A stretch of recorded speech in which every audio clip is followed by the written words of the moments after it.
Adrian Vale stepped out of his black Rolls-Royce and adjusted the cuff of his navy suit.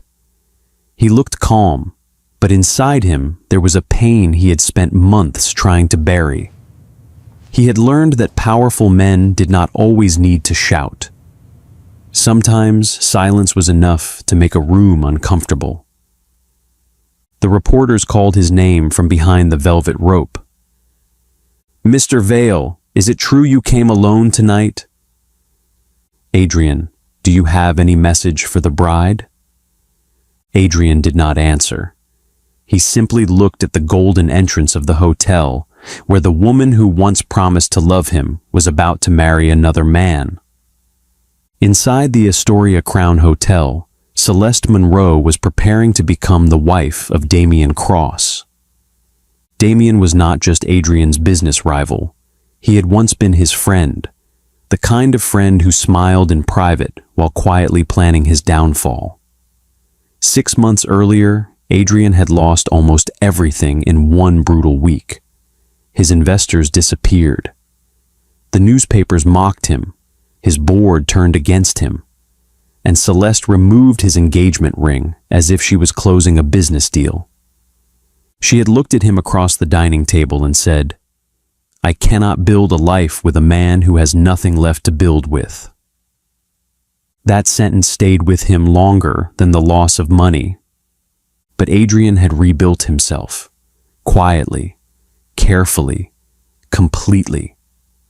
He was richer now than he had ever been, and the people who once whispered about his failure were now begging to be seen beside him again.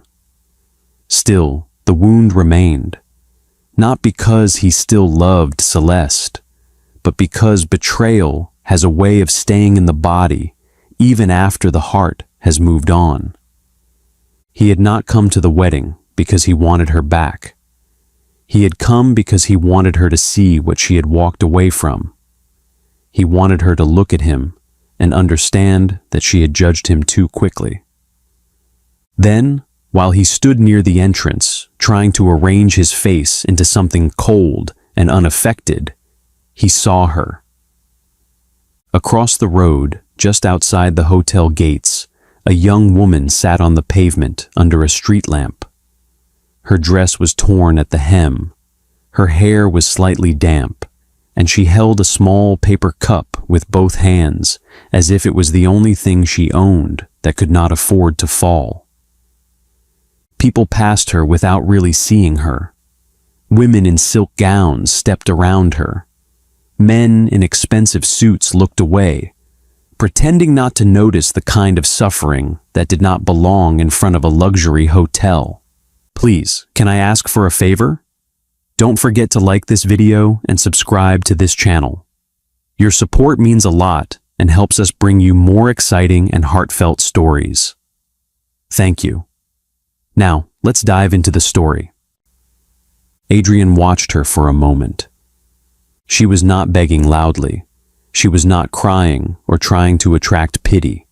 She simply sat there with her back straight and her head lifted, even though life had clearly not been kind to her.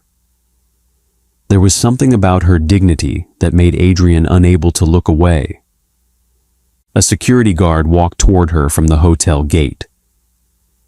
"You cannot sit here," he said. "Important guests are arriving." The young woman looked up at him calmly. "I am not troubling anyone." "You are making the entrance look bad. Move along." Adrian's jaw tightened. He knew that tone. He had heard it in boardrooms when people wanted to remove him without saying they were afraid of him. The words were different, but the meaning was the same. Someone had become inconvenient, so someone had to disappear. The guard reached for her arm. Adrian was already crossing the road. "Don't touch her." The guard froze immediately. There was something in Adrian's voice that did not need to rise before it became dangerous. The young woman looked up at him, surprised. Up close, Adrian saw how tired she really was. Her face was pale, her lips were dry, and her eyes carried the kind of sadness people learn to hide when no one has been gentle with them for a long time. Beside her nose was a small black beauty mark, smooth and delicate, the kind of mark that made her face unforgettable. Adrian looked at her and asked softly, "Are you hungry?" She blinked, as if kindness was the last thing she expected from a man dressed like him. "I am fine, thank you." Her voice was polite, but Adrian did not believe her. "What is your name?" She hesitated for a second before answering. "Serafina."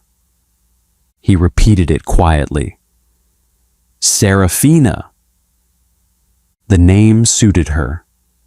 It was soft, but there was strength beneath it. "Come with me," he said. She stared at him. "I beg your pardon?" "To the wedding." For the first time, something almost like a smile touched her mouth. "You are not serious." "I am almost never anything else." "I look like this," she said, looking down at her torn dress. Adrian turned briefly toward the hotel, where rich guests were walking through the doors in expensive gowns and polished shoes. Then he looked back at her. "You look like someone the world has seriously underestimated." The words entered her slowly. He could see it in her face. She wanted to reject them, but a part of her needed them too badly. Adrian removed his coat and placed it over her shoulders. It was warm, heavy, and expensive, but the way she touched the collar made it seem like more than fabric. She ran her fingers along the lapel slowly, as if she had forgotten what warmth felt like when it came from another person and not from the bare concrete she had been sitting on. For one moment, her eyes closed, just briefly, just long enough to feel it. He extended his arm. "Shall we?" She looked up at him, still uncertain, still searching his face for something she could not quite name. "You truly mean to take me in there? Like this?" "Yes," he said simply. "They will stare." "Let them." She swallowed. "Why are you doing this?" Adrian held her gaze. "Because no one should sit in the cold while a room full of warm people pretend not to see them." It was not the most romantic answer, but it was the truest one she had heard in a very long time.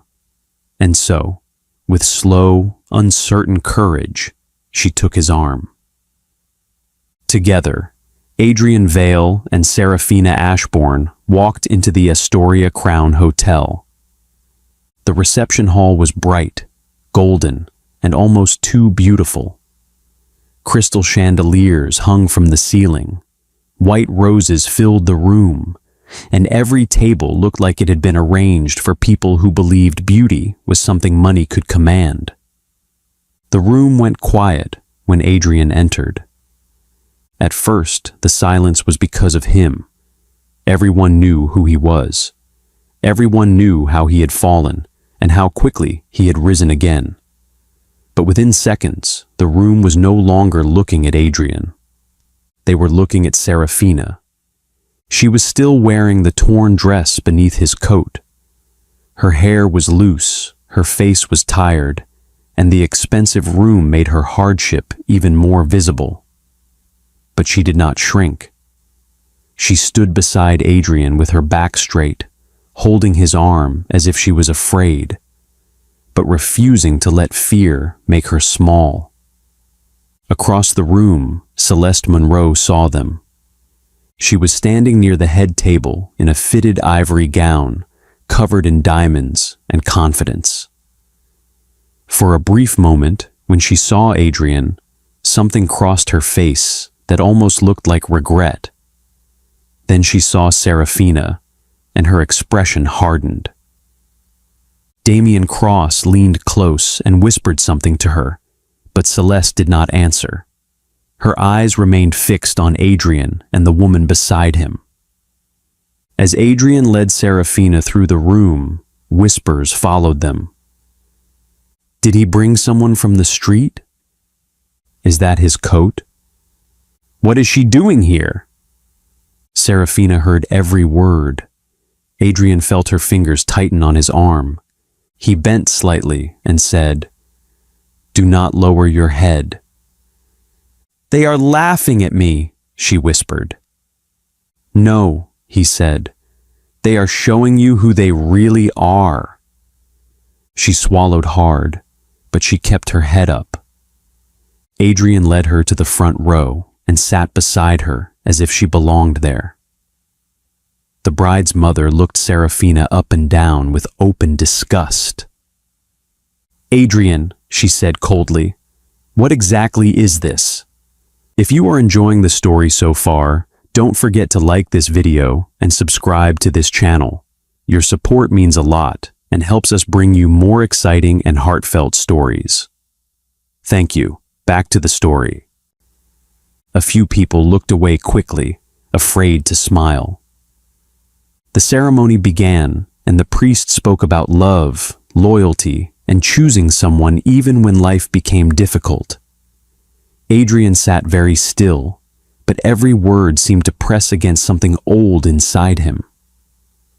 Celeste stood at the altar beside Damien, yet her eyes kept moving back to the front row. She was not looking at Damien. She was looking at Adrian. During the vows, Damien held Celeste's hand and said, From the moment I saw you, I knew you deserved a man who could give you the whole world. Adrian's fingers tightened slightly against his knee. Serafina noticed. She leaned closer to him, her voice low. Did she hurt you very badly? Adrian turned to look at her. He did not know why he answered honestly, but he did. Yes. Serafina looked at him for a moment with quiet understanding.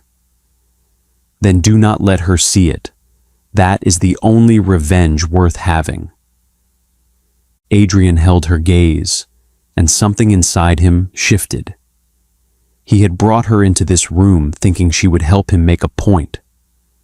But somehow, this woman who had arrived from the cold was giving him strength. She was not impressed by the money, the chandeliers, or the people pretending to be important. She saw pain clearly because she had lived with her own. After the ceremony, the guests moved into the reception area, but the attention never fully left Serafina. Some people stared openly. Others took secret photos. A man nearby made a comment about Adrian's strange choice of companion, loud enough for them to hear. Serafina looked down at the table. Adrian leaned closer. Look at me. She did. You do not owe them shame, he said. Her eyes softened slightly. You speak as if you know what shame feels like. I do, he said. Mine was just dressed in a better suit. That made her smile, just a little, and the small smile did something to Adrian that he was not ready to name. A few moments later, Celeste came toward them. She moved like a woman who had been told all her life that beauty was power, and she had believed it without question. Adrian, she said, with a carefully arranged smile, I confess, I am surprised you came. You invited me. I did. I suppose I expected you to decline. I almost did. Celeste's eyes shifted to Serafina. And you brought company. How lovely. What is your name, darling? Serafina, she answered. Just Serafina? Adrian's face changed. That will do. Celeste laughed softly, but there was nothing kind in it. Goodness, I'm only being friendly. No, Adrian said. The word landed heavily between them. Celeste blinked. Adrian looked at her with a calmness that was sharper than anger. You are not being friendly. You are being cruel and trying to dress it up as politeness. The people nearby went silent. Celeste's smile stayed on her face, but it no longer reached her eyes. She has a lot of nerve for someone who arrived as she did. Serafina looked up then. Her voice was quiet, but steady. And you have a lot of emptiness for someone who appears to have everything. Celeste went still. Adrian looked at Serafina, and for the first time that night, he forgot the reason he had come. This woman had nothing, or at least everyone believed she had nothing. Yet she carried herself with more grace than the people who were born into wealth. Celeste took one step closer. Do you have any idea who I am? Yes, Serafina said. You are the woman who left a good man because his life became difficult. The silence deepened. Damien appeared at Celeste's side and murmured something about decorum, but Celeste was no longer listening. Adrian rose slowly. He looked at Celeste for what felt like the last time. I brought her here thinking I wanted revenge, he said. I thought I wanted to make you uncomfortable, but I was wrong. Celeste's voice was cold. Were you?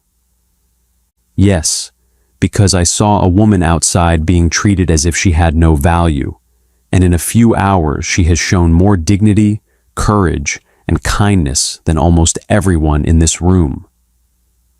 He turned toward Serafina, and his voice became softer.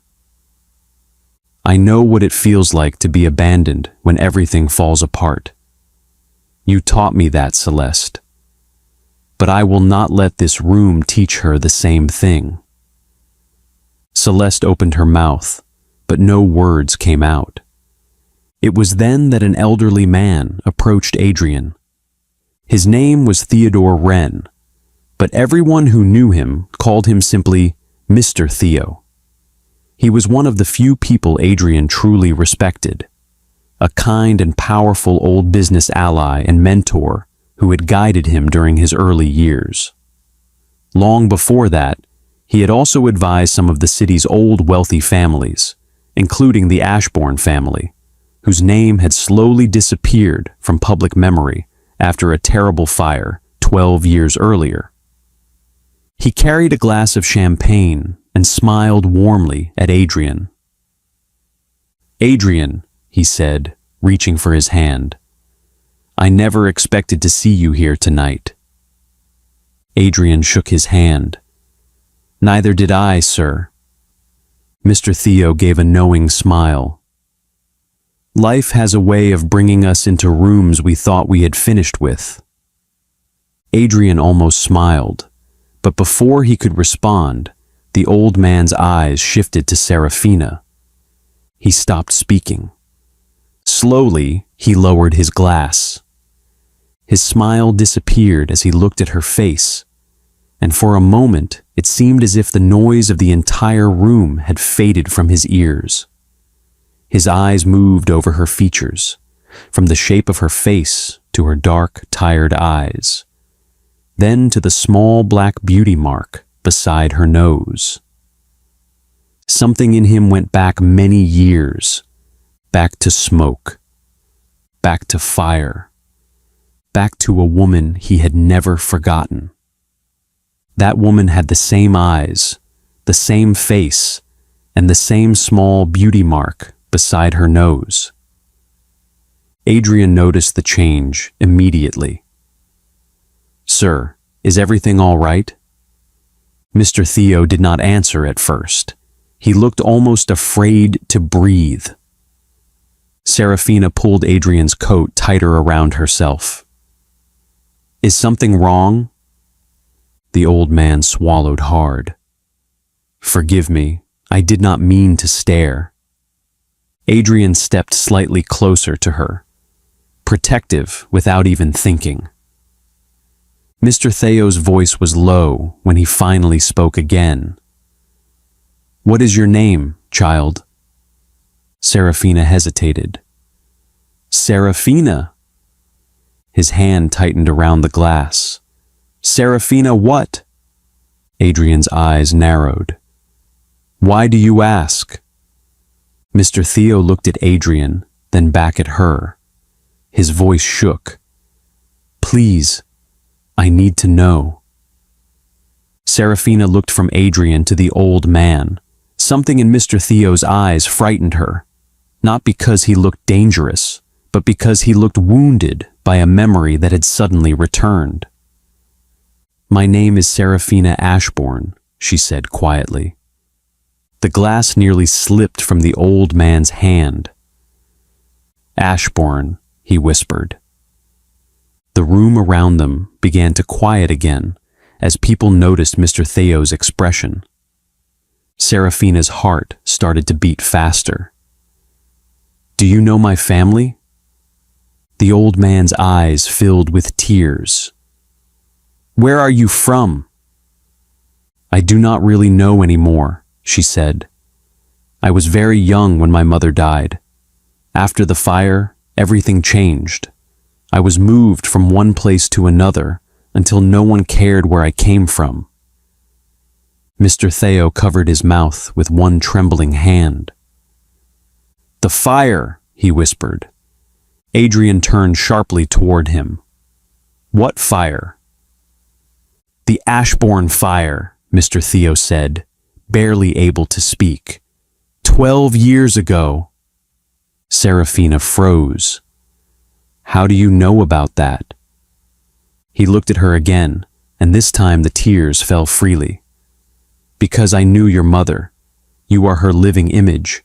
You have her eyes, her face, and even the same beauty mark beside your nose." Serafina shook her head slowly. "No." "Yes," he said gently. "We searched for you. We searched everywhere. But after the fire, everyone believed you had died too." Adrian's hand moved to Serafina's back, steady and protective. "What are you saying?" Mr. Theo looked at Serafina with pain, wonder, and relief in his eyes. "I am saying we have been looking for you for 12 years. Serafina's lips trembled. "Why?" "Because your mother was the last Ashbourne heir. Before she died, she left a trust in your name, a fortune meant to protect you. But when you disappeared after the fire, the money remained untouched. My child, you were never forgotten by destiny. You were only hidden until the right moment found you." For the first time that night, no one laughed at Serafina. No one whispered as if she was beneath them. They watched her in complete silence as the truth settled over the room. Serafina looked at Adrian through tears. "You knew nothing about this?" "Nothing," he said softly. "Then why did you help me?" Adrian looked at her, and there was no performance in his face anymore. "Because you still had your dignity after everything the world had done to you, and I thought that was worth protecting." Serafina cried then, not loudly, but with the quiet pain of someone who had been strong for too long. Adrian stayed beside her, his hand steady on her back, while Celeste stood only a few steps away and watched the man she had thrown away become the shelter another woman had never asked for, but deeply needed.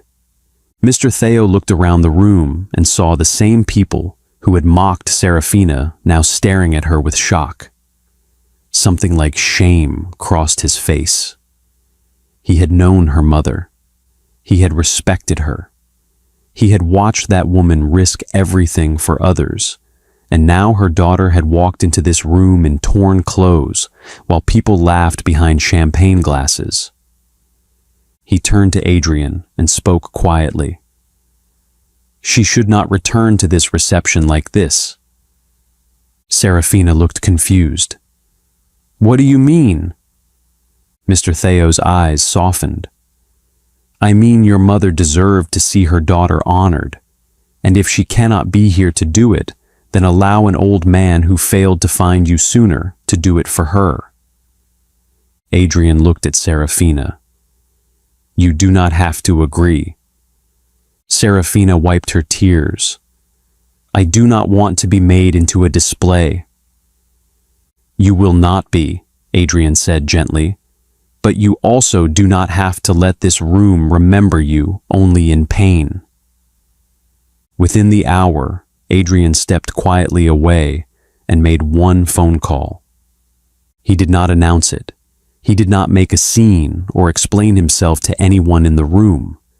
He simply spoke in a low voice to the head of the most exclusive fashion house in the city, a woman who owed him a favor, several, in truth, and told her exactly what was needed. A gown. Blush pink, he said, without thinking twice. It had to be unforgettable, curve-fitting, covered in delicate diamond stones, with a soft flowing tail from the waist down that made her look absolutely breathtaking. He paid for everything himself. He did not tell Serafina this. He simply arranged it, the way a man quietly takes an umbrella out to meet someone before the rain begins. Less than an hour later, a stylist arrived with a garment bag, a small jewelry case, and gentle hands. Inside was a blush pink gown, floor-length, curve-fitting, and hand-stitched with delicate diamond stones that caught the light softly with every movement. From the waist down, the gown flowed into a graceful tail, making it look as if it had been made for Serafina alone. When the zipper was fastened and the stylist stepped back, the dress did not just fit her body, it revealed her. Serafina stood before the mirror, completely speechless. For a moment, she could not believe the woman staring back at her was truly herself. The blush pink gown hugged her beautifully, the diamonds caught the light softly, and her loose waves framed her face with quiet elegance. She touched the small beauty mark beside her nose and whispered, Is that really me? Adrian, standing behind her, smiled softly. Yes, that is who you have always been. Her mother had one in the same place. She had not thought about that in years. She breathed slowly. Then she picked up the garment bag's tag, still attached to the sleeve, and saw Adrian's name written there beside the purchase note. She held it for a moment. Then she set it down, smoothed the front of the gown, and walked to the door. The doors of the reception hall opened again. This time, no one whispered. Serafina walked in, wearing the blush pink diamond gown, fitted beautifully to her curves, with a soft flowing tail trailing from her waist down. Her steps were unhurried, her chin lifted just enough to mean it. The light from the chandeliers found the diamond stones on her dress and scattered softly around her, making the blush pink fabric glow with a warmth that was quiet, sweet, and impossible to ignore. But it was not the gown that silenced the room. It was the way she carried herself. She had entered the hotel earlier as a woman they mocked. Now she returned as a woman they wished they had respected. Adrian stood the moment he saw her. For a few seconds, he forgot where he was. He forgot Celeste, Damien, the guests, and the reason he had first come to the wedding. All he saw was Serafina. She walked toward him slowly, nervous beneath the beauty, and Adrian moved to meet her before the room could swallow her again. "You look beautiful," he said softly. Her eyes filled. "It is too much." "No," Adrian said, taking her hand. "For the first time tonight, they are seeing you properly." At the reception, Mr. Theo was invited to give a speech. The hall became quiet as he rose from his seat, because everyone knew he was not a man who wasted words. He held the microphone, but for a moment he only looked at Serafina. "I came here tonight prepared to give a polite speech," he began, "but life has given me something far more important to say." The room grew still. He turned fully toward Serafina. "Years ago, I knew a woman from the Ashbourne family. She was brave, kind, and honorable in a way many people speak about, but few people live. During the fire that destroyed her home, her daughter was believed to have been lost forever. For 12 years we searched, hoped, and eventually grieved what we thought we would never find." Serafina's hand trembled in Adrian's. Mr. Theo continued, his voice thick with emotion. "But tonight, I looked across this room and saw her face again. The same eyes, the same strength, the same beauty mark beside her nose. Standing here tonight is Serafina Ashbourne, the daughter we thought the fire had taken." Gasps moved through the crowd. Celeste's face went pale. Mr. Theo looked around the hall with sadness in his eyes. "And I am ashamed that some of you looked at her clothes before you looked at her humanity. You mocked a woman whose mother carried more honor than many people in this room have ever known." Tears filled Serafina's eyes. The old man lifted his glass. "To Serafina Ashbourne, not because she is wealthy and not because her name has power, but because even when the world forgot her, she did not forget her dignity." For a second, no one moved. Then Adrian began to clap. One by one, the guests stood. Soon the entire hall was filled with applause. Some people clapped because they were moved. Others clapped because they were ashamed. But Serafina could barely hear any of it. She only felt Adrian's hand around hers, warm and steady. When she turned to him, tears running down her face, Adrian pulled her gently into his arms. "You are safe," he whispered. And then, in front of the room that had mocked her, Adrian kissed her. It was not a kiss for attention. It was not a kiss to punish Celeste. It was soft, protective, and full of something Adrian had not expected to feel that night. The room disappeared around them, and for one quiet moment, Serafina felt less like a lost girl being found, and more like a woman being chosen. Celeste stood frozen. She had been the bride, but the night no longer belonged to her.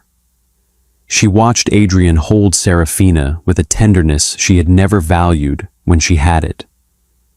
He pulled out her chair, kept his hand at her waist when people approached, listened when she spoke, and looked at her as if she was the only woman in the world. For the rest of the reception, Adrian stayed close to Serafina. He did not hide his care. When she looked overwhelmed, he leaned in and spoke softly to her. When people came too close with fake smiles, he answered for her until she was ready to speak for herself. When music began, he offered his hand and led her to the dance floor. Serafina hesitated. "Everyone is watching." "Let them," Adrian said. She looked up at him. "I do not know how to dance in a dress like this." "Then we will move slowly."